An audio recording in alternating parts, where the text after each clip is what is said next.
ഈശോയിൽ സ്നേഹമുള്ളവരെ, മനുഷ്യൻ്റെ ചരിത്രത്തിലും കാലത്തിലും ദൈവം പൂർത്തിയാക്കിയ രക്ഷാകര പദ്ധതിയെക്കുറിച്ചും ആ രക്ഷാകര പദ്ധതിയുടെ പൂർത്തീകരണമായ ഈശോ മിശിഹായുടെ രക്ഷാകരമായ പീഡാസഹനത്തിൻ്റെയും കുരിശുമരണത്തിൻ്റെയും ഉത്ഥാനത്തിൻ്റെയും ഓർമ്മകളെക്കുറിച്ചും പെസഹ രഹസ്യങ്ങളുടെ അനുസ്മരണവും അനുഷ്ഠാനവും ആഘോഷവുമായ പരിശുദ്ധ കുർബാനയെക്കുറിച്ചുമൊക്കെയാണ് കഴിഞ്ഞ കുറേ കാലങ്ങളായി നമ്മൾ പഠിച്ചുകൊണ്ടിരിക്കുന്നത്. ദൈവത്തിൻ്റെ പ്രത്യേകമായ കൃപയിൽ അതിൻ്റെ ഒരു തുടർച്ച എന്ന വണ്ണം ദിവ്യകാരുണ്യത്തിൻ്റെ 3 കാലഘട്ടങ്ങളെക്കുറിച്ച് നമ്മൾ കാണുകയായിരുന്നു. പഴയ നിയമത്തിൽ ദിവ്യകാരുണ്യം ഒരു പ്രതീകമാണ്. പുതിയ നിയമത്തിൽ ദിവ്യകാരുണ്യം ഒരു ചരിത്ര സംഭവമാണ്. സഭയുടെ കാലഘട്ടത്തിൽ ദിവ്യകാരുണ്യം വിശുദ്ധമായ കൂദാശയാണ്. പറഞ്ഞേ, പഴയ നിയമത്തിൽ ദിവ്യകാരുണ്യം പ്രതീകമാണ്. പുതിയ നിയമത്തിൽ ദിവ്യകാരുണ്യം ഒരു ചരിത്ര സംഭവമാണ്. സഭയുടെ കാലഘട്ടത്തിൽ ദിവ്യകാരുണ്യം വിശുദ്ധമായ കൂദാശയാണ്. അപ്പോൾ ഈ വിശുദ്ധമായ പരിശുദ്ധ കുർബാന എന്ന കൂദാശയെ മനസ്സിലാക്കാൻ വേണ്ടി പഴയ നിയമത്തിൻ്റെ താളുകളിലൂടെയുള്ള ദൈവത്തിൻ്റെ ദിവ്യകാരുണ്യത്തിൻ്റെ പ്രതീകങ്ങളാണ് നമ്മൾ പഠിച്ചുകൊണ്ടിരുന്നത്. അതിൽ പ്രധാനമായി ദിവ്യകാരുണ്യ പ്രതീകമായി പഴയ നിയമത്തിൽ കാണുന്നത് പഴയ നിയമ ബലികളാണ്. പഴയ നിയമ ബലികളെക്കുറിച്ചുള്ള പഠനത്തിൽ നമ്മൾ കണ്ടത് ആദ്യത്തെ ബലി കായൻ്റെയും ആബേലിൻ്റെയും ബലി, രണ്ടാമത്തെ ബലി നോഹയുടെ ബലി, മൂന്നാമത്തെ ബലി മെൽക്കിസദേക്കിൻ്റെ ബലി, നാലാമത്തെ ബലി അബ്രാഹത്തിൻ്റെ ബലി, അഞ്ചാമതായി നമ്മൾ കണ്ടത് മലാക്കി പ്രവാചകൻ പ്രവചിച്ച ബലി. അപ്പം അങ്ങനെ 5 എണ്ണമാണ് നമ്മൾ പ്രധാനമായും കണ്ടത്. ആ പഴയ നിയമത്തിൻ്റെ ബലികളിലൂടെ അവതരിപ്പിക്കപ്പെട്ട പ്രതീകാത്മകമായി പഴയ നിയമത്തിൽ അവതരിപ്പിച്ച ബലി സങ്കല്പങ്ങൾ എല്ലാം പൂർത്തിയായത് ഈശോയുടെ കാൽവരിയിലെ ബലിയിലാണ്. അതാണ് നമ്മൾ പഠിച്ച ഏറ്റവും പ്രധാനപ്പെട്ട കാര്യം. രണ്ടാമത്തെ പഴയ നിയമ ദിവ്യകാരുണ്യ പ്രതീകത്തിലേക്ക് ഇന്ന് വരികയാണ്. അത് മരുഭൂമിയിലെ മന്നയാണ്. പഴയ നിയമത്തിലെ ദിവ്യകാരുണ്യ പ്രതീകങ്ങൾ: 1 പഴയ നിയമ ബലികൾ, 2 മരുഭൂമിയിലെ മന്ന, 3 സീനായി ഉടമ്പടി, 4 പെസഹായും പെസഹായുടെ ആചരണങ്ങളും. ഇനിയുള്ള നാളുകളിൽ നമ്മൾ അവിടേക്കാണ് പഠിച്ച് പോയിക്കൊണ്ടിരിക്കുക. അതിൽ രണ്ടാമത്തത് പഴയ നിയമത്തിലെ ദിവ്യകാരുണ്യ പ്രതീകങ്ങളിൽ രണ്ടാമത്തത് മരുഭൂമിയിലെ മന്നയാണ്. മന്ന, അതിൻ്റെ വിശദാംശങ്ങളിലേക്ക് നമ്മൾ വരികയാണെങ്കിൽ, അടിമത്തത്തിൻ്റെ നാടായ ഈജിപ്തിൽ 430 വർഷത്തെ അടിമത്ത ജീവിതത്തിന് ശേഷം മോശയുടെ നേതൃത്വത്തിൽ വിമോചിതമായ ഇസ്രായേൽ ജനം വാഗ്ദത്ത നാട്ടിലേക്ക് കടന്നു പോകുന്നതിനിടയിൽ 40 വർഷക്കാലം അവർ മരുഭൂമിയുടെ വിജനതകളിൽ അവർ അലയുകയായിരുന്നു. ആ 40 വർഷത്തെ മരുഭൂമി അനുഭവത്തിനിടയിലാണ് മരുഭൂമിയിൽ വെച്ച് ദൈവമായ കർത്താവ് അവർക്ക് ഭക്ഷിക്കുവാൻ വേണ്ടി മന്ന നൽകിയത്. ആ മന്ന ദിവ്യകാരുണ്യത്തിൻ്റെ പ്രതീകമാണ് എന്ന് സഭാപിതാക്കന്മാർ പറയുന്നു. അതുകൊണ്ട് അതിൻ്റെ വിശദാംശങ്ങളിലേക്ക് വരുമ്പോൾ, പുറപ്പാട് പുസ്തകത്തിൻ്റെ 16-ാം അധ്യായം 1 മുതൽ 6 വരെയുള്ള വാക്യങ്ങൾ നമ്മൾ വായിക്കണം. ബൈബിളുള്ളവരെടുക്കുക. പുറപ്പാട് പുസ്തകത്തിൻ്റെ 16-ാം അധ്യായം 1 മുതൽ 6 വരെയുള്ള വാക്യങ്ങൾ. 16, 1, 6 ഞാനൊന്ന് വായിക്കാം, നിങ്ങൾ ചേർന്ന് വായിക്കുക. ഇസ്രായേൽ സമൂഹം ഏലിമിൽ നിന്ന് പുറപ്പെട്ട് ഏലിമിനും സീനായി മലയ്ക്കും ഇടയിലുള്ള സീൻ മരുഭൂമിയിലെത്തി. ഈജിപ്തിൽ നിന്ന് പുറപ്പെട്ടതിൻ്റെ 2-ാം മാസം 15-ാം ദിവസമായിരുന്നു അത്. മരുഭൂമിയിൽ വെച്ച് ഇസ്രായേൽ സമൂഹം ഒന്നടങ്കം മോശയ്ക്കും അഹ്റോനുമെതിരായി പിറുപിറുത്തു. ഇസ്രായേൽക്കാർ അവരോട് പറഞ്ഞു, ഈജിപ്തിൽ ഇറച്ചിപ്പാത്രത്തിനടുത്തിരുന്ന് തൃപ്തിയാവോളം അപ്പം തിന്നുകൊണ്ടിരുന്നപ്പോൾ കർത്താവിൻ്റെ കരത്താൽ കൊല്ലപ്പെട്ടിരുന്നുവെങ്കിൽ എത്രയോ നന്നായിരുന്നു. എന്നാൽ സമൂഹം മുഴുവനെയും പട്ടിണിയിട്ട് കൊല്ലുവാനായി ഞങ്ങളെ ഈ മരുഭൂമിയിലേക്ക് നിങ്ങൾ കൊണ്ടുവന്നിരിക്കുന്നു. കർത്താവ് മോശയോട് പറഞ്ഞു, ഞാൻ നിങ്ങൾക്കായി ആകാശത്ത് നിന്ന് അപ്പം വർഷിക്കും. ജനങ്ങൾ പുറത്തിറങ്ങി ഓരോ ദിവസത്തേക്കും ആവശ്യമുള്ളത് ശേഖരിക്കട്ടെ. അങ്ങനെ അവർ എൻ്റെ നിയമമനുസരിച്ച് നടക്കുമോ ഇല്ലയോ എന്ന് ഞാൻ പരീക്ഷിക്കും. 6-ാം ദിവസം നിങ്ങൾ ശേഖരിക്കുന്നത് അകത്ത് കൊണ്ടുവന്ന് ഒരുക്കി വയ്ക്കുമ്പോൾ അത് ദിനംപ്രതി ശേഖരിക്കുന്നതിൻ്റെ ഇരട്ടി ഉണ്ടായിരിക്കും. മോശയും അഹ്റോനും എല്ലാ ഇസ്രായേൽക്കാരോടുമായി പറഞ്ഞു, കർത്താവാണ് നിങ്ങളെ ഈജിപ്തിൽ നിന്ന് പുറത്തേക്ക് കൊണ്ടുവന്നതെന്ന് സന്ധ്യയാകുമ്പോൾ നിങ്ങൾ ഗ്രഹിക്കും. പുറപ്പാട് പുസ്തകത്തിൻ്റെ 16-ാം അധ്യായം 1 മുതൽ 6 വരെയുള്ള വാക്യങ്ങൾ. അപ്പോൾ ഈ മരുഭൂമിയിൽ പൊഴിയപ്പെട്ട മന്ന എന്നാണ് സംഭവിച്ചത്, എവിടെ വെച്ചാണ് സംഭവിച്ചത്, അത് എന്തിനു വേണ്ടിയാണ് മന്ന വർഷിക്കപ്പെട്ടത് തുടങ്ങിയ കാര്യങ്ങളാണ് ഈ 6 വാക്യങ്ങളിലായി രേഖപ്പെടുത്തുക. അടിമത്തത്തിൽ നിന്ന് പോന്നതിൻ്റെ 2-ാം മാസം 15-ാം ദിവസമായിരുന്നു അത് സംഭവിച്ചത്.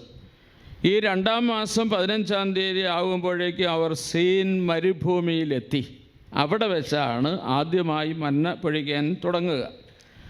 അപ്പോൾ ഈജിപ്തിൻ്റെ അടിമത്തത്തിൽ നിന്ന് പോന്ന കാലത്ത് അവരുടെ കയ്യിലുണ്ടായിരുന്ന ഭക്ഷണമെല്ലാം തീർന്നു. അവരുടെ പാത്രങ്ങളെല്ലാം കാലിയായി, അവരുടെ വയറും കാലിയായി. കുഞ്ഞുങ്ങൾ കരയാൻ തുടങ്ങി. കുഞ്ഞുങ്ങളുടെ കരച്ചിൽ കാണുമ്പോൾ മാതാപിതാക്കന്മാരുടെ ചങ്ക് പൊടിയും. നമ്മൾ ഇച്ചിരി വിശന്നാലും നമ്മൾ സഹിക്കും, പക്ഷേ നമ്മുടെ കുഞ്ഞുങ്ങൾ വിശന്ന് നമുക്കൊന്നും ചിന്തിക്കാൻ പറ്റാത്ത കാര്യമാണ്.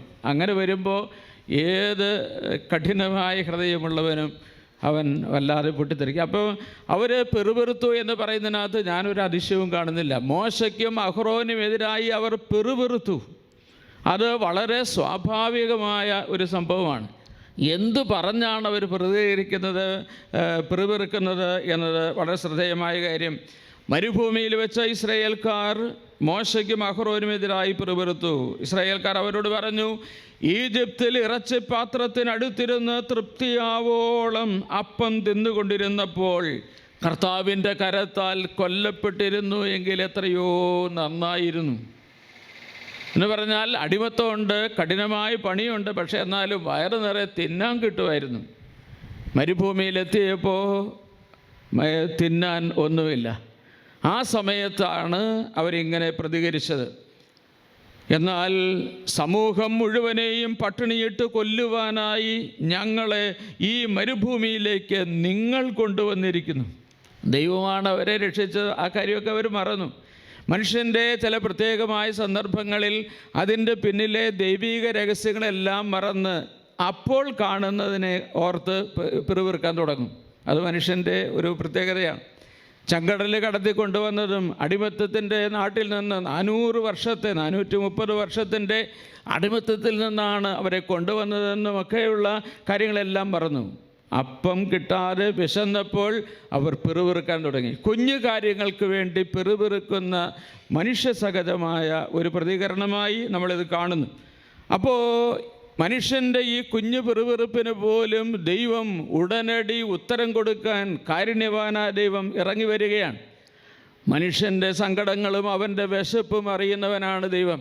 മനുഷ്യൻ്റെ കണ്ണുനീര് കാണുന്നവനാണ് ദൈവം. മനുഷ്യൻ്റെ നിലവിളി കേൾക്കുന്നവനാണ് ദൈവം. ആ മനുഷ്യൻ്റെ വിശപ്പ് കണ്ട് ഇറങ്ങി വരികയാണ്. എന്നിട്ട് എന്താണ്?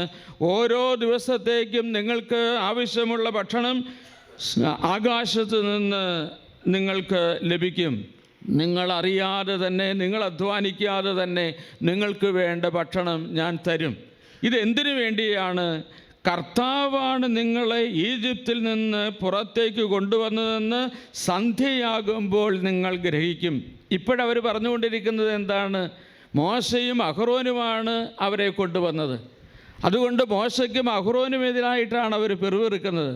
എന്നാൽ അതിന് പകരമായി യാഥാർത്ഥ്യത്തെ മനസ്സിലാക്കാൻ വേണ്ടി കർത്താവാണ് നിങ്ങളെ ഈജിപ്തിൽ നിന്ന് പുറത്തേക്ക് കൊണ്ടുവന്നതെന്ന് സന്ധ്യയാകുമ്പോൾ നിങ്ങൾ ഗ്രഹിക്കും എന്നാണ് ഈ മന്നയെക്കുറിച്ച് ആദ്യമായി ലഭിക്കുന്ന ദൈവത്തിൻ്റെ വെളിപ്പെടുത്തൽ.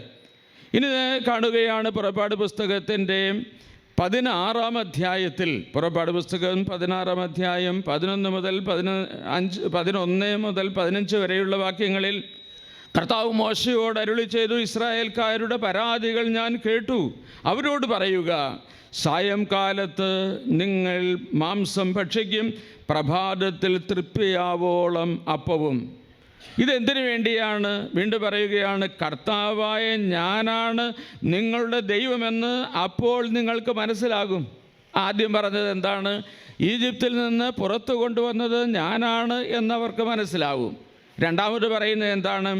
ഞാനാണ് നിങ്ങളുടെ ദൈവമെന്ന് നിങ്ങൾ അറിയും. ഭക്ഷണം കൊടുത്ത് ഞാനാണ് നിങ്ങളുടെ ദൈവമെന്ന് അറിയും. പഴയ നിയമത്തിൻ്റെ താളുകളിൽ പിതാക്കന്മാരുടെ ദൈവത്തെക്കുറിച്ച് നമ്മൾ പഠിച്ചിട്ടുണ്ട്. പിതാക്കന്മാരുടെ ദൈവം വിളിച്ചാൽ വിളി കേൾക്കുന്ന ദൈവമാണ്, ഉണ്ണാനും ഉടുക്കാനും തരുന്ന ദൈവമാണ്, സദാ കൂടെ നടക്കുന്ന ദൈവമാണ്, സുരക്ഷിതമായി പിതൃഭവനത്തിൽ തിരിച്ചെത്തിക്കുന്ന ദൈവമാണ്. അതിൽ ഉണ്ണാൻ തരുന്നൊരു ദൈവത്തെക്കുറിച്ചുള്ള സങ്കല്പം അവർക്കുണ്ട്. അങ്ങനെ ഒരു ദൈവത്തെയാണ് അവർ പിതാക്കന്മാരുടെ ദൈവമെന്ന് വിളിച്ചത്. ആ ദൈവമാണ് ഇപ്പോൾ പറയുന്നത്, ഞാനാണ് നിങ്ങളുടെ ദൈവമെന്ന് അപ്പോൾ നിങ്ങൾ മനസ്സിലാക്കും. ഉണ്ണാൻ തരുന്ന ദൈവമാണ് നിങ്ങളുടെ ദൈവമെന്ന് അപ്പോൾ നിങ്ങൾക്ക് മനസ്സിലാകും. വൈകുന്നേരമായപ്പോൾ കാടപ്പക്ഷികൾ വന്ന് പാളയം മൂടി. രാവിലെ പാളയത്തിന് ചുറ്റും മഞ്ഞ് വീണ് കിടന്നിരുന്നു. മഞ്ഞുരുകിയപ്പോൾ മരുഭൂമിയുടെ ഉപരിതലത്തിൽ പൊടിമഞ്ഞ് പോലെ വെളുത്ത ഉരുണ്ട ലോലമായ ഒരു വസ്തു കാണപ്പെട്ടു. ഇസ്രായേൽക്കാർ ഇത് കണ്ടപ്പോൾ പരസ്പരം ചോദിച്ചു, ഇതെന്താണ്? മൻഹു എന്നാണ് അവർ ചോദിച്ചത്. അതാണ് പിന്നീട് മന്നയായി മാറി. അവരുടെ ഭാഷയിൽ ഇതെന്താണ് എന്നാണ് ചോദിച്ചത്. ഇതിനു മുമ്പ് അവരിങ്ങനെ കണ്ടിട്ടില്ല. മരുഭൂമിയിൽ മഞ്ഞ് വീണ് കിടക്കുന്നതും അതിനു മുകളിൽ വെളുത്ത ഉരുണ്ടിരിക്കുന്ന ഒരു സാധനവും അവർ അതിനു മുൻപ് കണ്ടിട്ടില്ല. ഇതെന്താണ് എന്ന് ചോദിച്ചു. അത് അതിൻ്റെ പേരായി മാറി. ഇതെന്താണെന്ന് അവരറിഞ്ഞില്ല. അപ്പോൾ മോശ അവരോട് പറഞ്ഞു, കർത്താവ് നിങ്ങൾക്ക് ഭക്ഷണമായി തന്നിരിക്കുന്ന അപ്പമാണ് ഇത്. പുറപ്പാട് പുസ്തകത്തിൻ്റെ 16-ാം അധ്യായത്തിൻ്റെ 31-ാം വാക്യത്തിൽ ഇസ്രായേൽക്കാർ അതിന് മന്ന എന്ന് പേരിട്ടു. അത് കൊത്തമ്പാലരി പോലെയായിരുന്നു, വെളുത്തതായിരുന്നു, തേൻ ചേർത്ത അപ്പത്തിൻ്റെ രുചിയുള്ളതായിരുന്നു ഈ മന്ന. അപ്പം അതിൻ്റെ പ്രത്യേകതകൾ, അതിൻ്റെ നിറം, അതിൻ്റെ രുചി, അതെല്ലാം ഇസ്രായേൽക്കാർക്ക് കൊടുത്ത ഈ സ്വർഗത്തിൽ നിന്ന്, ഉന്നതങ്ങളിൽ നിന്ന് വന്ന ഈ അപ്പത്തിൻ്റെ വിശദാംശങ്ങൾ അവിടെ നമുക്ക് കിട്ടുന്നത് പുറപ്പാട് പുസ്തകത്തിൻ്റെ 16-ാം അധ്യായത്തിൻ്റെ 31-ാം വാക്യത്തിലാണ്. പുറപ്പാട് പുസ്തകത്തിൻ്റെ 16:35 നമ്മൾ വായിക്കുന്നു, ഇസ്രായേൽക്കാർ മനുഷ്യവാസമുള്ള സ്ഥലത്ത് എത്തുന്നത് വരെ. ഏതാണ് ആ സ്ഥലം? അത് വാഗ്ദത്ത നാടാണ്. അവിടെ എത്തുന്നത് വരെ 40 വർഷത്തേക്ക് അവർ മന്ന ഭക്ഷിച്ചു. അപ്പോൾ സീൻ മരുഭൂമിയിൽ വെച്ച് ആരംഭിച്ച ഈ ഭക്ഷണം കൊടുക്കൽ, അവരുടേതായ അധ്വാനങ്ങളില്ലാതെ ഉന്നതങ്ങളിൽ നിന്ന് ലഭിച്ച ഈ അപ്പം അവർ കഴിച്ചത് 40 വർഷം തുടർച്ചയായിട്ടാണ്. അതുകൊണ്ടാണ് ഇസ്രായേൽക്കാർ മനുഷ്യവാസമുള്ള സ്ഥലത്ത് എത്തുന്നത് വരെ 40 വർഷത്തേക്ക് അവർ മന്ന ഭക്ഷിച്ചു. കാനാൻ ദേശത്തിൻ്റെ അതിർത്തിയിൽ എത്തുന്നത് വരെ മന്നയാണ് അവർ ഭക്ഷിച്ചിരുന്നത്, വേറൊന്നും അവർക്കുണ്ടായിരുന്നില്ല. ഇനി ഇങ്ങോട്ട് ശ്രദ്ധിക്കുക. നമുക്ക് ഏറ്റവും ഇഷ്ടമുള്ള ഒരു ഭക്ഷണത്തെക്കുറിച്ച് വെറുതെ ആലോചിച്ച് നോക്കുക. ഏറ്റവും ഇഷ്ടമുള്ള ഭക്ഷണം, ഓരോരുത്തരുടെയും ടേസ്റ്റിൽ വ്യത്യാസമുണ്ട്. അപ്പോൾ അതുകൊണ്ട് ഓരോരുത്തർക്കും അത് അവരവരുടെ ഭക്ഷണം അത് വളരെ പ്രധാനപ്പെട്ടതാണ്, അത് വ്യത്യസ്തവുമാണ്. ആ ഭക്ഷണം നിങ്ങൾ തിരഞ്ഞെടുക്കുന്ന നിങ്ങൾക്ക് ഏറ്റവും ഇഷ്ടമുള്ള ഭക്ഷണം രാവിലെ നിങ്ങൾക്ക് വയറ് നിറയെ അത് ഉണ്ടാക്കി തരുന്നു, നല്ല രുചിയോടെ ഉണ്ടാക്കി തരുന്നു. അപ്പോൾ നിങ്ങൾ തന്നെ സെലക്ട് ചെയ്തതായതുകൊണ്ട്, നിങ്ങൾക്ക് ഏറ്റവും ഇഷ്ടമുള്ളത് എന്ന് പറഞ്ഞതുകൊണ്ട് അതുതന്നെ ഉച്ചയ്ക്ക് വീണ്ടും ഒരിക്കൽ കൂടെ ഏറ്റവും നന്നായി, പഴയതല്ല, ചൂടാക്കി തരുന്നതല്ല, പുതിയതായി അതേ സാധനം അതേ ടേസ്റ്റിൽ വീണ്ടും ഉണ്ടാക്കി തരുന്നു, അതും കഴിക്കുന്നു. വൈകുന്നേരം 4 മണിയായപ്പോൾ അതേ സാധനം തന്നെ വീണ്ടും ഉണ്ടാക്കി തരുന്നു. രാത്രിയിലും അത് തന്നെ തരുന്നു. പിറ്റേ ദിവസം രാവിലെ ഇതേ ഭക്ഷണം, ഉച്ചയ്ക്കും ഇത് തന്നെ, വൈകുന്നേരവും ഇത് തന്നെ. 2 ദിവസം നമ്മൾ സെലക്ട് ചെയ്തായതുകൊണ്ട്, നമ്മൾ പറഞ്ഞതായതുകൊണ്ട് നമ്മൾ കഴിക്കും. 3-ാം ദിവസം രാവിലെ അതേ ഭക്ഷണം, പഴയത് കേടായതല്ല, അപ്പോൾ ഉണ്ടാക്കിയതാണ്, ആ സാധനം തന്നാൽ നിങ്ങൾ എന്തായിരിക്കും പറയുക? വേറെ മാർഗമില്ലാത്തത് കൊണ്ട് 3-ാം ദിവസം രാവിലെയും കൂടെ കഴിച്ചെന്ന് വരും. ഉച്ചയ്ക്ക് പറയും വയറിന് അത്ര സുഖമില്ല, അതുകൊണ്ട് വേണ്ട എന്ന് പറയും. 4-ാം ദിവസം ആകുമ്പോഴേക്കും ഇതിൻ്റെ മണമടിക്കുമ്പോൾ നമ്മൾ ഛർദ്ദിക്കാൻ തുടങ്ങും. എനിക്കങ്ങനെയാണ്, നിങ്ങൾക്ക് എങ്ങനെയാണ്? ഇങ്ങനെ തന്നെയായിരിക്കും. ചില സാധനം നമുക്കങ്ങോട്ട് ചെകിടിക്കാൻ തുടങ്ങും. എത്ര ഇഷ്ടമുള്ളതായിരുന്നു എങ്കിൽ പോലും അതുതന്നെ ഇങ്ങനെ തുടർച്ചയായി അത് തന്നെ കഴിക്കേണ്ടി വന്നാൽ വല്ലാത്തൊരു ചെകിടിപ്പ് ജീവിതത്തിൽ അനുഭവിക്കും. ഇത് ഞാനിങ്ങനെ ഓർക്കുകയാണ്. 40 വർഷക്കാലം 20 ലക്ഷത്തിലധികം വരുന്ന ജനം മന്ന മാത്രം ഭക്ഷിച്ച് അവർ ജീവിച്ചു എന്ന് പറഞ്ഞാൽ, ആകാശത്ത് നിന്ന് മന്ന ഇറക്കിയതല്ല, അതിനേക്കാൾ ഉപരിയായി ഈ ഭക്ഷണം അവർക്ക് കഴിക്കാൻ പറ്റുന്ന വിധത്തിൽ കൊടുത്തതാണ് എന്നെ സംബന്ധിച്ചിടത്തോളം വലിയ അത്ഭുതം. ദൈവം, സർവശക്തനായ ദൈവം 20 ലക്ഷം പേർക്ക് കൊടുക്കാനൊന്നും ദൈവത്തിന് പ്രയാസമില്ല. ഏത് മരുഭൂമിയാണെങ്കിലും ദൈവത്തിന് അപ്പം ഉണ്ടാക്കി കൊടുക്കാൻ പറ്റും. പക്ഷേ ഈ ഒരേ ഭക്ഷണം കഴിച്ച് എങ്ങനെ ഈ മനുഷ്യർ 20 വർഷം ജീവിക്കും? ഇത് വല്ലാത്തൊരു കാര്യമാണ്. ഇതിന് ഉത്തരം ബൈബിൾ തരുന്നുണ്ട്. ബൈബിളിൽ എല്ലാ ചോദ്യങ്ങൾക്കും ഉത്തരമുണ്ട്, എല്ലാ സമസ്യകൾക്കും ഉത്തരമുണ്ട്. എങ്ങനെ ഇവർ 40 വർഷക്കാലം ഈ ഒരേ ഭക്ഷണം കഴിച്ച് ഭൂമിയിൽ ജീവിച്ചിരുന്നു എന്ന് പറയുന്നതിൻ്റെ അത് എന്തുകൊണ്ടാണ് അവർക്ക് അങ്ങനെ സാധിച്ചത് എന്നതിൻ്റെ ഉത്തരം കിടക്കുന്നത് പഴയ നിയമത്തിൽ ജ്ഞാനത്തിൻ്റെ പുസ്തകത്തിൻ്റെ 16-ാം അധ്യായത്തിൻ്റെ 20-21 വാക്യങ്ങളിലാണ്. ജ്ഞാനത്തിൻ്റെ പുസ്തകം 16-ാം അധ്യായം 20-21 വാക്യങ്ങൾ ഞാനൊന്ന് വായിക്കാം. അങ്ങയുടെ ജനത്തിന് ദൈവദൂതന്മാരുടെ അപ്പം അങ്ങ് നൽകി, അവരുടെ അധ്വാനം കൂടാതെ തന്നെ ഓരോരുത്തർക്കും ആസ്വാദ്യമാം വിധം പാകപ്പെടുത്തിയ ഭക്ഷണം സ്വർഗത്തിൽ നിന്ന് അവർക്ക് അങ്ങ് നൽകി. അങ്ങ് നൽകിയ വിഭവങ്ങൾ അങ്ങയുടെ മക്കളുടെ നേരെയുള്ള അങ്ങയുടെ വാത്സല്യം പ്രകടമാക്കി.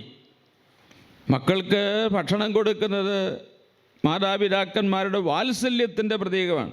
ഞാൻ ജ്ഞാനത്തിൻ്റെ പുസ്തകത്തിൻ്റെ 16-ാം അധ്യായം 20-21 വാക്യങ്ങളാണ് വായിച്ചു കൊണ്ടിരിക്കുന്നത്. അങ്ങയുടെ മക്കളുടെ നേരെയുള്ള അങ്ങയുടെ വാത്സല്യം അങ്ങ് പ്രകടമാക്കി. ഇനിയാണ് ശ്രദ്ധിക്കപ്പെടേണ്ടത്, ഭക്ഷിക്കുന്നവൻ്റെ രുചിക്കൊത്ത് അത് രൂപാന്തരപ്പെട്ടുകൊണ്ടിരുന്നു എന്ന വാക്യം വളരെ ശ്രദ്ധിക്കപ്പെടേണ്ടതാണ്. ഭക്ഷിക്കുന്നവൻ്റെ രുചിക്കൊത്ത് അത് രൂപഭേദങ്ങളും രുചിഭേദങ്ങളും വന്നുകൊണ്ടിരുന്നു. 20 ലക്ഷം പേരുടെ രുചിഭേദങ്ങൾ അറിയുന്ന ഒരു ദൈവം അവരുടെ ഏറ്റവും ഇഷ്ടമുള്ള ഒരു രുചിക്ക് അനുസൃതമാക്കി ആകാശത്ത് നിന്ന് പൊഴിയപ്പെട്ട ആ അപ്പത്തിൻ്റെ രുചി മാറ്റിക്കൊടുക്കുന്നൊരു ദൈവം, അതെന്തൊരു മഹാത്ഭുതമാണ്. അതുകൊണ്ടാണ് ഭക്ഷിക്കുന്നവൻ്റെ രുചിക്കൊത്ത് അത് രൂപാന്തരപ്പെട്ടുകൊണ്ടിരുന്നു എന്ന് ബൈബിളിൽ രേഖപ്പെടുത്തിയിരിക്കുന്നത്. വളരെ പ്രത്യേകമായി നമ്മൾ മനസ്സിലാക്കണം, ഭൂമിയിൽ ഒരേ പാത്രത്തിൽ ഉണ്ടാക്കുന്ന ഒരു ഭക്ഷണത്തിന് ഒരു രുചിയാണ്. ഒരു പാത്രത്തിൽ ഉണ്ടാക്കിയ രുചി അത് ആര് കഴിച്ചാലും അതങ്ങനെയാണ്, അതാണ് അതിൻ്റെ രുചി. എന്നാൽ ആകാശത്ത് നിന്ന് വരുന്ന അപ്പത്തിന് സ്വീകരിക്കുന്നവൻ്റെ അവസ്ഥയനുസരിച്ച് അത് മാറിക്കൊണ്ടിരിക്കും. അതാണ് മരുഭൂമിയിലെ മന്ന ദിവ്യകാരുണ്യത്തിൻ്റെ പ്രതീകമാണ് എന്ന് പറയാനുള്ള കാരണം. ഇത് ഭൂമിയുടെ അപ്പമല്ല. ഭൂമിയുടെ അപ്പമാണെങ്കിൽ അത് ആര് കഴിച്ചാലും ഒരേ രുചി, എപ്പോൾ കഴിച്ചാലും ആ കഴിക്കുന്ന സമയത്തുള്ള രുചി, അതാണ് അതിൻ്റേത്. പക്ഷേ ഇതങ്ങനെയല്ല. ഓരോരുത്തരും കഴിക്കുന്നതനുസരിച്ച് അവൻ്റെ അവസ്ഥയനുസരിച്ച് അതിന് രുചിഭേദങ്ങൾ വന്നുകൊണ്ടിരിക്കുന്നു. പരിശുദ്ധ കുർബാനയിലേക്ക് വരുമ്പോൾ എന്താണ് സംഭവിക്കുക? ഈശോ പരിശുദ്ധ കുർബാന സ്ഥാപിച്ച് തൻ്റെ പ്രിയപ്പെട്ട ശിഷ്യന്മാർക്ക് അത് കൊടുത്തു. അതിൽ 11 പേർക്ക് ജീവാത്മ പരമാത്മ ലയന അനുഭവം ഉണ്ടായി. എന്നാൽ അയോഗ്യതയോടെ സ്വീകരിച്ച യൂദാസിന് അത് സാത്താൻ പ്രവേശിക്കുന്നതിന് കാരണമായി.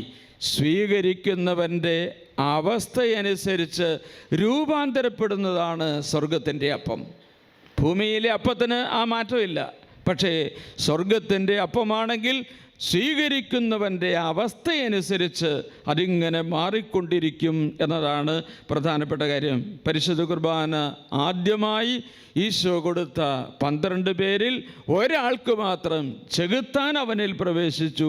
ബാക്കി 11 പേരിൽ ദൈവം അവനിൽ പ്രവേശിച്ചു, സ്വീകരിച്ച വ്യക്തിയിൽ പ്രവേശിച്ചു.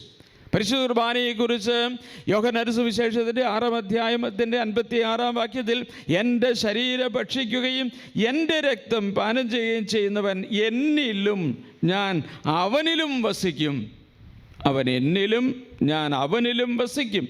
അതാണ് ജീവാത്മ പരമാത്മ ലയന അനുഭവം എന്ന് പറയുക. 11 പേർക്ക് ജീവാത്മ പരമാത്മ ലയന അനുഭവം ഉണ്ടായപ്പോൾ ഒരാൾക്ക് മാത്രം ചെകുത്താൻ ആവസിച്ച അനുഭവം ഉണ്ടായി. ഒരേ പ്രവൃത്തിയുടെ 2 വ്യത്യസ്തമായ ഫലങ്ങൾ. ഭൂമിയിലെ അപ്പത്തിന് ഈ മാറ്റം വരില്ല, സ്വർഗത്തിലെ അപ്പത്തിന് ഇത് മാറ്റം വരും എന്നതാണ് ശ്രദ്ധേയമായ കാര്യം. അതുകൊണ്ടാണ് പരിശുദ്ധ കുർബാനയ്ക്ക് ഉള്ള ഒരു പഴയ നിയമ പ്രതീകമായി മരുഭൂമിയിലെ മന്നയെ നമ്മൾ കാണുക. വീണ്ടും ഞാൻ ഓർക്കുകയാണ്, മനുഷ്യാവതാരത്തെ വിശ്വസിക്കാൻ വേണ്ടി ദൈവം പരിശുദ്ധ അമ്മയ്ക്ക് നൽകിയത് മറ്റൊരു ഗർഭധാരണത്തെക്കുറിച്ചുള്ള വിവരണമായിരുന്നു. എന്നാൽ പരിശുദ്ധ കുർബാന എന്ന അപ്പാവതാരത്തെ വിശ്വസിക്കുവാൻ ദൈവം കൊടുത്ത അടയാളം മരുഭൂമിയിലെ മന്നയായിരുന്നു. ശരിക്കും ശ്രദ്ധിക്കുക, അത് നമ്മൾ വായിക്കുന്നത് ലൂക്കായുടെ സുവിശേഷത്തിൻ്റെ 1-ാം അധ്യായം 34 മുതൽ 38 വരെയുള്ള വാക്യങ്ങളാണ്. മനുഷ്യാവതാരത്തെ വിശ്വസിക്കുവാൻ വേണ്ടി ദൈവം കൊടുത്ത അടയാളം ഏത് എന്ന് ആദ്യമേ നമ്മൾ കാണുന്നു. ആ സംഭവം മറിയം ദൂതനോട് പറഞ്ഞു, ഇതെങ്ങനെ സംഭവിക്കും? ഞാൻ പുരുഷനെ അറിയുന്നില്ലല്ലോ. ദൂതൻ മറുപടി പറഞ്ഞു, പരിശുദ്ധാത്മാവ് നിൻ്റെ മേൽ വരും, അത്യുന്നതൻ്റെ ശക്തി നിൻ്റെ മേൽ ആവസിക്കും. ആകയാൽ ജനിക്കാൻ പോകുന്ന ശിശു പരിശുദ്ധൻ ദൈവപുത്രനെന്ന് വിളിക്കപ്പെടും. ഇതാ നിൻ്റെ ചാർച്ചക്കാരി വൃദ്ധയായ എലിസബത്തും ഒരു പുത്രനെ ഗർഭം ധരിച്ചിരിക്കുന്നു. വന്ധ്യയെന്ന് പറഞ്ഞിരുന്ന അവൾക്ക് ഇത് 6-ാം മാസമാണ്. എന്നിട്ട് ദൈവം പറഞ്ഞു, ദൈവത്തിന് ഒന്നും അസാധ്യമായിട്ടില്ല. മനുഷ്യാവതാരത്തെ വിശ്വസിക്കുവാനും മനുഷ്യാവതാരത്തിന് സമ്മതം മൂളുവാനും അമ്മയെ പ്രേരിപ്പിച്ച ഘടകം അവൾക്ക് ലഭിച്ച ഒരു അടയാളമായിരുന്നു. ഒരടയാളം, അത് ലോകം മുഴുവൻ അസംഭവ്യമെന്ന് വിലയിരുത്തിയ ഒരു ഗർഭധാരണത്തിൻ്റെ വിവരണമായിരുന്നു.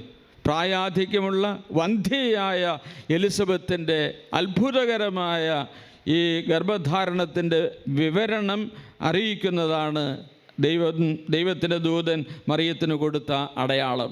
ആ അടയാളം കിട്ടിക്കഴിഞ്ഞപ്പോൾ അമ്മ പറഞ്ഞു, ഇതാ ഞാൻ കർത്താവിൻ്റെ ദാസി, നിൻ്റെ വാക്ക് എന്നിൽ നിറവേറട്ടെ. അപ്പോൾ ദൂതൻ അവരുടെ മുൻപിൽ നിന്ന് മറഞ്ഞു എന്ന് ബൈബിൾ രേഖപ്പെടുത്തിയിരിക്കുന്നത് ലൂക്കയുടെ സുവിശേഷത്തിൻ്റെ 1-ാം അധ്യായത്തിൻ്റെ 34 മുതൽ 38 വരെയുള്ള വാക്യങ്ങളിലാണ്. ഇതെന്തിനു വേണ്ടിയാണ് ഇവിടെ സൂചിപ്പിക്കുന്നത്? യോഹന്നാന്റെ സുവിശേഷത്തിൻ്റെ 6-ാം അധ്യായം 30 മുതൽ 33 വരെയുള്ള വാക്യങ്ങളിൽ അപ്പാവതാരം വിശ്വസിക്കാൻ ഈശോ തന്നെ നൽകിയ അടയാളമാണ് മരുഭൂമിയിലെ മന്ന. അതുകൊണ്ടാണ് പഴയ നിയമത്തിലെ ദിവ്യകാരുണ്യ പ്രതീകമാണ് മരുഭൂമിയിലെ മന്ന എന്ന് പറയുന്നത്. യോഹന്നാന്റെ സുവിശേഷം 6-ാം അധ്യായത്തിൻ്റെ 30 മുതൽ 33 വരെയുള്ള വാക്യങ്ങൾ. അപ്പോൾ അവർ ചോദിച്ചു, ഞങ്ങൾ കണ്ട് നിന്നെ വിശ്വസിക്കേണ്ടതിന് എന്ത് അടയാളമാണ് നീ ചെയ്യുക? എന്താണ് നീ പ്രവർത്തിക്കുക? അവിടുന്ന് അവർക്ക് ഭക്ഷിക്കുവാൻ സ്വർഗത്തിൽ നിന്ന് അപ്പം കൊടുത്തു എന്ന് എഴുതപ്പെട്ടിരിക്കുന്നത് പോലെ നിങ്ങളുടെ പിതാക്കന്മാർ മരുഭൂമിയിൽ വെച്ച് മന്ന ഭക്ഷിച്ചു.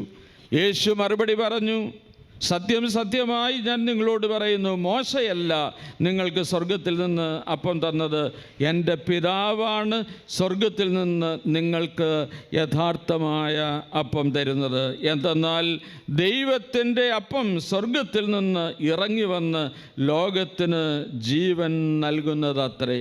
കുറിച്ചും ഈശോയെക്കുറിച്ചും ഒരേപോലെ അർത്ഥപൂർണമായ വാക്യമാണ്. സ്വർഗത്തിൽ നിന്ന് പിതാവ് നൽകിയ നിത്യജീവൻ്റെ അപ്പമാണ് ഈശോ.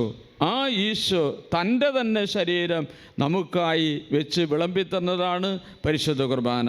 അതുകൊണ്ടാണ് പഴയ നിയമത്തിലെ ദിവ്യകാരുണ്യ പ്രതീകമായി മരുഭൂമിയിലെ മന്ന ദിവ്യകാരുണ്യത്തിൻ്റെ പ്രതീകമായി നിൽക്കുന്നു എന്ന് പറയുക. അപ്പം അതുകൊണ്ട് പഴയ നിയമത്തിലെ ദിവ്യകാരുണ്യ പ്രതീകങ്ങളിലൂടെ വന്നപ്പോൾ ഒന്ന് പഴയ നിയമ ബലികളാണ്, രണ്ടാമത്തത് മരുഭൂമിയിലെ മന്നയാണ്. മൂന്നാമത്തത് കൂടെ നമ്മളിന്ന് കാണാൻ വേണ്ടി ശ്രമിക്കുന്നു, അത് സീനായി ഉടമ്പടിയാണ്. സീനായി ഉടമ്പടി പഴയ നിയമത്തിൻ്റെ താളുകളിലൂടെ കടന്നു വരുമ്പോൾ ദൈവമായ കർത്താവ് പലപ്പോഴും മനുഷ്യനുമായി ഉടമ്പടി ഉണ്ടാക്കുന്നത് കാണാൻ സാധിക്കും. നോഹയുമായി ദൈവം ഉടമ്പടി ഉണ്ടാക്കിയിട്ടുണ്ട്, അബ്രാഹവുമായി ദൈവം ഉടമ്പടി ഉണ്ടാക്കിയിട്ടുണ്ട്, യാക്കോബുമായി ദൈവം ഉടമ്പടി ഉണ്ടാക്കിയിട്ടുണ്ട്, ഇസ്രായേൽ ജനവുമായി ദൈവം ഉടമ്പടി ഉണ്ടാക്കിയിട്ടുണ്ട്. ഈ തരം ഉടമ്പടികളിൽ ഏറ്റവും പ്രധാനപ്പെട്ട പഴയ നിയമ ഉടമ്പടിയാണ് സീനായി ഉടമ്പടി എന്ന പേരിൽ അറിയപ്പെടുന്ന പഴയ ഉടമ്പടി. അത് എവിടെയാണ് നമ്മൾ കാണുന്നത്? പുറപ്പാട് പുസ്തകത്തിൻ്റെ 24-ാം അധ്യായം 1 മുതൽ 14 വരെയുള്ള വാക്യങ്ങളിലാണ് ഈ പഴയ ഉടമ്പടി നമ്മൾ കാണുക. അതിൻ്റെ വിശദാംശങ്ങളിലേക്ക് പോകേണ്ടതില്ല. സീനായി ഉടമ്പടി ദൈവം ഇസ്രായേൽക്കാരുമായി ഉണ്ടാക്കിയ വളരെ പ്രധാനപ്പെട്ട ഉടമ്പടി. ആ ഉടമ്പടിയുടെ പശ്ചാത്തലത്തിൽ അവർക്ക് ലഭിച്ച കൃപകൾ എന്താണ് എന്ന് വളരെ വ്യക്തമായി നമ്മൾ കാണുന്നുണ്ട്. പഴയ നിയമത്തിലെ ഉടമ്പടിക്ക് പകരമായി ദൈവമായ കർത്താവ് ഒരു പുതിയ ഉടമ്പടി തിരുവത്താഴത്തിൽ സ്ഥാപിക്കുന്ന ആ പുതിയ ഉടമ്പടിയെക്കുറിച്ച് നമ്മൾ വായിക്കുന്നത് മത്തായിയുടെ സുവിശേഷത്തിൻ്റെ 26-ാം അധ്യായം 28-ാമത്തെ വാക്യത്തിലാണ്. പഴയ ഉടമ്പടി കാളക്കിടാവിൻ്റെ രക്തം കൊണ്ടാണ് മുദ്ര വെച്ചതെങ്കിൽ പുതിയ ഉടമ്പടി മുദ്ര വയ്ക്കുന്നത് കാളക്കിടാവിൻ്റെയോ മൃഗങ്ങളുടെയോ രക്തം കൊണ്ടല്ല, പ്രത്യുത ഈശോ മിശിഹായുടെ രക്തം കൊണ്ടാണ് എന്നതാണ് ശ്രദ്ധേയമായ കാര്യം. പുറപ്പാട് പുസ്തകത്തിൻ്റെ 24-ാം അധ്യായം 1 മുതലുള്ള വാക്യങ്ങളിലൂടെ വരുമ്പോൾ കർത്താവ് മോശയോട് അരുളി ചെയ്തു, നീയും അഹറോനും നാദാബും അബിഹൂവും ഇസ്രയേലിലെ 70 ശ്രേഷ്ഠന്മാർ കൂടെ കർത്താവിൻ്റെ അടുക്കലേക്ക് വരുവിൻ. ഒരു ഉടമ്പടി ഉണ്ടാക്കുകയാണ്. നിങ്ങൾ അകലെ നിന്ന് കുമ്പിട്ട് ആരാധിക്കുവിൻ. മോശ ചെയ്യുന്ന കർത്താവിൻ്റെ എല്ലാ വാക്കുകളും നിയമങ്ങളും ജനങ്ങളെ അറിയിച്ചു. കർത്താവ് കൽപ്പിച്ച കാര്യങ്ങളെല്ലാം തങ്ങൾ ചെയ്യുമെന്ന് അവർ ഏകസ്വരത്തിൽ മറുപടി പറഞ്ഞു. മോശ കർത്താവിൻ്റെ വാക്കുകളെല്ലാം എഴുതി വച്ചു. അവൻ അതിരാവിലെ എഴുന്നേറ്റ് മലയുടെ അടിവാരത്ത് ഒരു ബലിപീഠവും ഇസ്രായേലിലെ 12 ഗോത്രങ്ങൾക്കുമായി 12 സ്തംഭങ്ങളും സ്ഥാപിച്ചു. അവൻ അയച്ച ഇസ്രായേൽ യുവാക്കന്മാർ കർത്താവിന് ദഹനബലികളും കാളകളെ കൊണ്ടുള്ള സമാധാന ബലികളും അർപ്പിച്ചു. ഇനി മോശ ബലിയുടെ രക്തത്തിൽ പകുതി പാത്രങ്ങളിലാക്കുകയും പകുതി ബലിപീഠത്തിന്മേൽ തളിക്കുകയും ചെയ്തു. ഒരു ഉടമ്പടി രക്തം കൊണ്ടുള്ള ഉടമ്പടിയാകുമ്പോൾ അത് 2 പാർട്ടികളും തമ്മിൽ ഒരേപോലെ ആ ഉടമ്പടിയിൽ പങ്കുചേരുന്നതിൻ്റെ ഭാഗമായി ബലിയർപ്പിക്കുകയും ബലിമൃഗത്തിൻ്റെ രക്തം തളിക്കുകയും ചെയ്യുമായിരുന്നു. അതുകൊണ്ടാണ് ഒന്നാമത്തെ കക്ഷി ദൈവമാണ്. അതുകൊണ്ട് പാത്രത്തിലെടുത്ത രക്തത്തിൻ്റെ നേർപകുതി ബലിപീഠത്തിൽ ഒഴിച്ചു. രണ്ടാമത്തെ പാർട്ടി അത് ഇസ്രായേൽ ജനമാണ്, ഇസ്രായേലിലെ ഓരോ വ്യക്തികളുമാണ്. അതുകൊണ്ടാണ് ബാക്കി രക്തം ഇസ്രായേൽ ജനത്തിൻ്റെ മേൽ അവൻ തളിച്ചത്. അനന്തരം ഉടമ്പടി ഗ്രന്ഥമെടുത്ത് ജനങ്ങൾ കേൾക്കെ വായിച്ചു. അപ്പോൾ അവർ പറഞ്ഞു, കർത്താവ് കൽപ്പിച്ചതെല്ലാം ഞങ്ങൾ ചെയ്യും, ഞങ്ങൾ അനുസരണമുള്ളവരായിരിക്കും. അപ്പോൾ മോശ രക്തമെടുത്ത് ജനങ്ങളുടെ മേൽ തളിച്ചുകൊണ്ട് പറഞ്ഞു, ഈ വചനങ്ങളെല്ലാം ആധാരമാക്കി കർത്താവ് നിങ്ങളോട് ചെയ്ത ഉടമ്പടിയുടെ രക്തമാണ് ഇത്. കർത്താവ് നിങ്ങളോട് ചെയ്ത ഉടമ്പടിയുടെ അടയാളവും ഉടമ്പടി ഉറപ്പിച്ചതും ഈ രക്തം കൊണ്ടാണ് എന്ന് പറഞ്ഞു. അത് പുറപ്പാട് പുസ്തകത്തിൻ്റെ 24-ാം അധ്യായത്തിൻ്റെ 1 മുതൽ 8 വരെയുള്ള വാക്യങ്ങളിലാണ് നമ്മളത് കാണുക. പുതിയ ഉടമ്പടിയോട് താരതമ്യപ്പെടുത്തുമ്പോഴാണ് സീനായി ഉടമ്പടി പഴയ ഉടമ്പടിയായി അറിയപ്പെടുക. ബലിമൃഗത്തിൻ്റെ പകുതി ബലിപീഠത്തിലും ബാക്കി പകുതി ഇസ്രായേൽ ജനത്തിൻ്റെ മേലും തളിക്കുമ്പോൾ ദൈവവും ഇസ്രായേൽക്കാരുമായി ഒരു ഉടമ്പടി ഉണ്ടാക്കുകയായിരുന്നു. ആ ഉടമ്പടിയിലൂടെ അവർക്ക് എന്താണ് ലഭിച്ചത് എന്നുകൂടെ നമ്മൾ അറിയേണ്ടതായിട്ടുണ്ട്. അത് ജെറമിയായുടെ പുസ്തകത്തിൻ്റെ 31-ാം അധ്യായം 31 മുതലുള്ള വാക്യങ്ങൾ രേഖപ്പെടുത്തിയിരിക്കുന്നത്. കർത്താവ് അരുളി ചെയ്തു, ഇസ്രായേൽ ഗോത്രത്തോടും യൂദാ ഗോത്രത്തോടും ഞാനൊരു ഉടമ്പടി ചെയ്യുന്ന ദിവസം ഇതാ വരുന്നു. ഒരു ഉടമ്പടി വരുന്നു. കർത്താവ് അരുളി ചെയ്തു, ആ ദിവസം വരുമ്പോൾ ഞാൻ ഇസ്രായേലുമായി ഉണ്ടാക്കുന്ന ഉടമ്പടി ഇതായിരിക്കും. ഞാൻ എൻ്റെ നിയമം അവരുടെ ഉള്ളിൽ നിക്ഷേപിക്കും, അവരുടെ ഹൃദയത്തിൽ ഞാൻ അത് എഴുതും. ആദ്യത്തെ ഉടമ്പടിയിൽ മോശയുടെ കയ്യിലെ കല്ലിലാണ് ദൈവം ഉടമ്പടി നിയമം എഴുതി കൊടുത്തത്.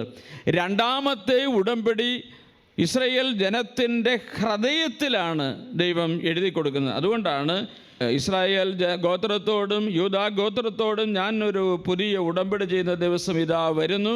കർത്താവ് അരുളി ചെയ്യുന്നു, ആ ദിവസം വരുമ്പോൾ ഞാൻ ഇസ്രായേലുമായി ഉണ്ടാക്കുന്ന ഉടമ്പടി ഇതായിരിക്കും.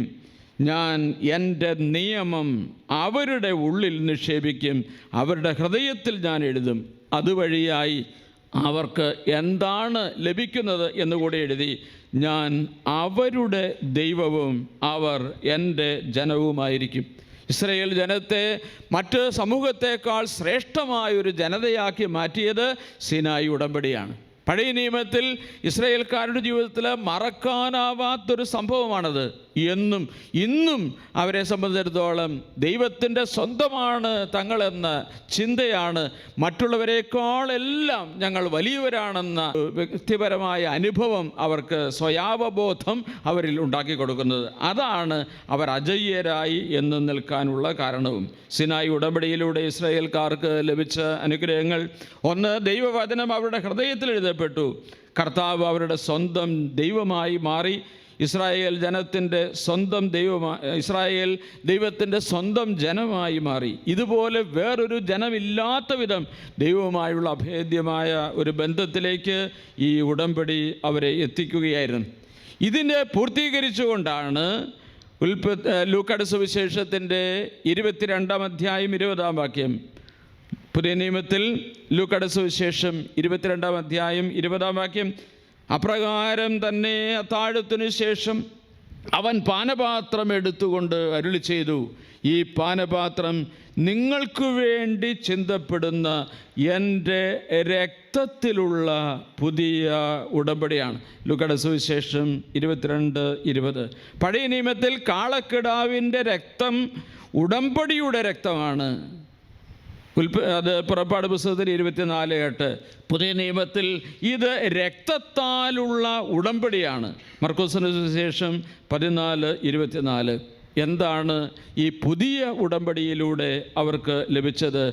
ദൈവം അവരുടെ ദൈവം എന്നതാണ് പഴയ ഉടമ്പടിയെങ്കിൽ, ഇവിടെ ദൈവം എൻ്റെ ഉള്ളിലും ഞാൻ ദൈവത്തിൻ്റെ ഉള്ളിലുമാണ് എന്ന അനുഭവത്തിലേക്കാണ് അവരെ എത്തിച്ചത്. അതുകൊണ്ടാണ് ദൈവവും മനുഷ്യരും ഒന്നിച്ചിരിക്കേണ്ടവരും ഒന്നായി തീരേണ്ടവരുമാണ്.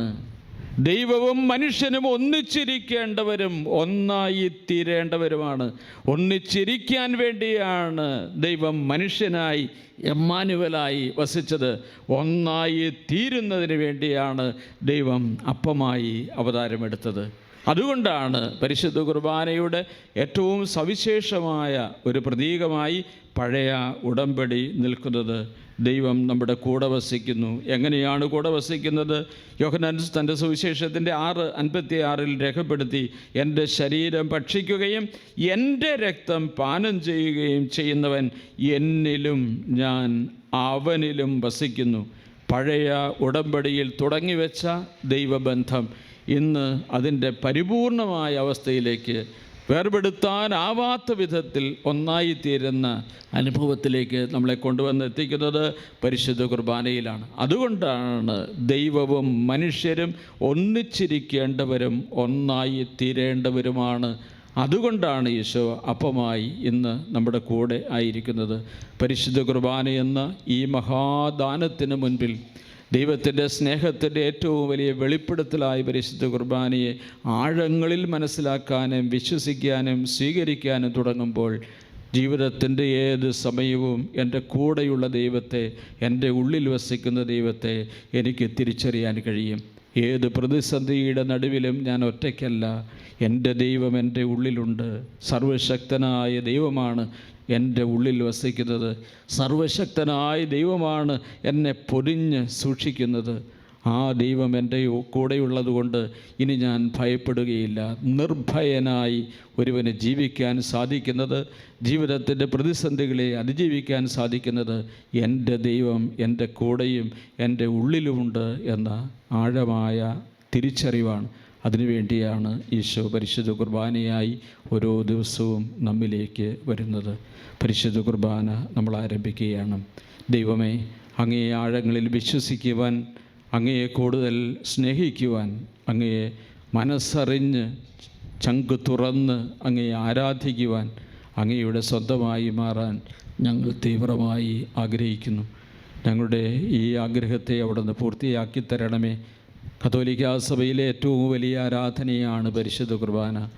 ഏറ്റവും ഭക്തിയോടും ശ്രദ്ധയോടും വിശുദ്ധിയോടും കൂടെ ഈ പരിശുദ്ധമായ ബലിയിൽ പങ്കുചേർന്ന് ദൈവത്തിൻ്റെ അവർണ്ണനീയമായ ദാനങ്ങൾക്ക് നന്ദി പറയാനും അവർണ്ണനീയമായ കൃപകളാൽ നിറയുവാനും തീവ്രമായി ആഗ്രഹിച്ചുകൊണ്ട് ഈ പരിശുദ്ധ കുർബാന നമുക്ക് ആരംഭിക്കാം.